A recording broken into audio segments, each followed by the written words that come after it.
Imagine walking into a neuromuscular clinic and looking at five different patients, each telling a complete distinct story about their own immune system turning against their muscles. The first chair sits a 58-year-old woman who noticed 3 months ago that she suddenly could not get comb her hair and could not get out of a deep sofa. But her muscles are only half the story. The true giveaway is written on her skin.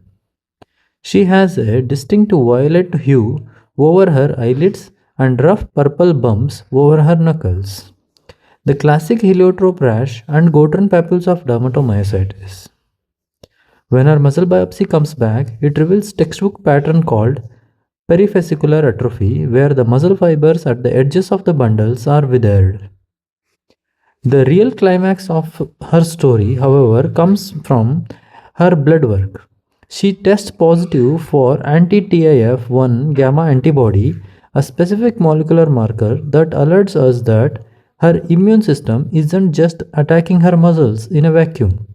It is reacting to a hidden underlying cancer, turning her myositis into a life saving paraneoplastic warning sign. Right next to her sits a 45-year-old man whose main complaint isn't even muscle weakness. It is a persistent dry cough and shortness of breath that makes him feel like he is suffocating. If you look closely at his hands, the skin along the sides of his fingers is thick, cracked, and scaling, resembling a manual laborer's palm, a phenomenon called as mechanic's hand. This is antisynthetase synthetase syndrome. His muscle biopsy shows specific injury to the outer edges of the muscle bundles, but his true diagnostic signature is anti-Jo1 antibody.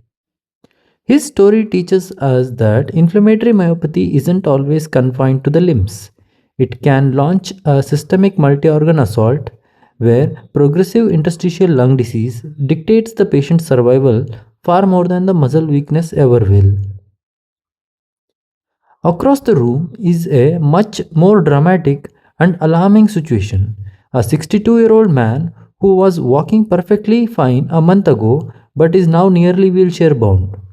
He has been taking a routine statin for his cholesterol for years, but suddenly his proximal muscles became incredibly tender and weak, sending his creatinine kinase levels skyrocketing into tens to thousands.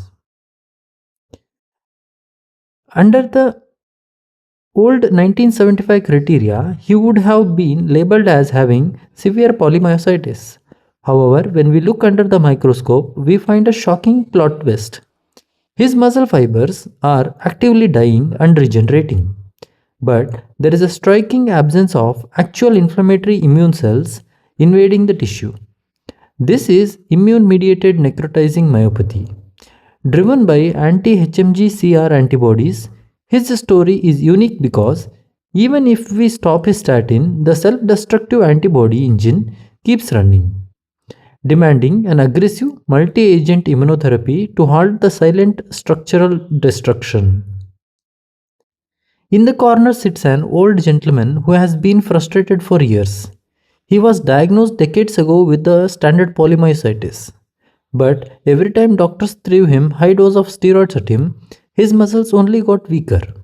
This weakness doesn't fit the classical pattern either. It is asymmetrical and primarily attacking his quadriceps and his deep finger flexors, causing his knees to buckle, making him drop his car keys.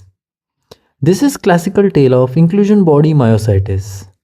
Because his blood might only show a variable anti-CN1A antibody, his true diagnosis is locked inside his biopsy. Instead of a typical autoimmune cellular attack, the pathologist finds distinct rimmed vacuoles and abnormal protein aggregates like TDP43 inside the muscle cell.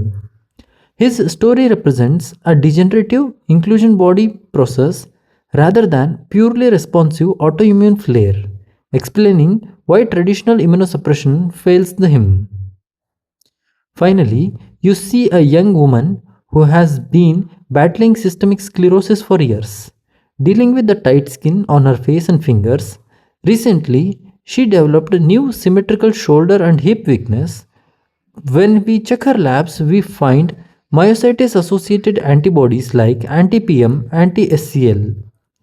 Her biopsy shows fierce endomysial T cell invasion directly attacking healthy muscle fibers, confirming the diagnosis of overlap myositis. Her story represents the secondary immune response, a scenario where the muscle inflammation is an interconnected chapter of broad connective tissue disease that frequently overshadows the myopathy itself. Ultimately, the story of the modern myositis is about moving away from one size fits all diagnosis. By pairing a patient's distinct physical symptoms with their unique autoantibody profile and precise histopathology, we no longer have to guess at disease course. Instead, we can accurately predict the systemic complication, forecast cancer risk, and tailor exact treatments for each individual patient.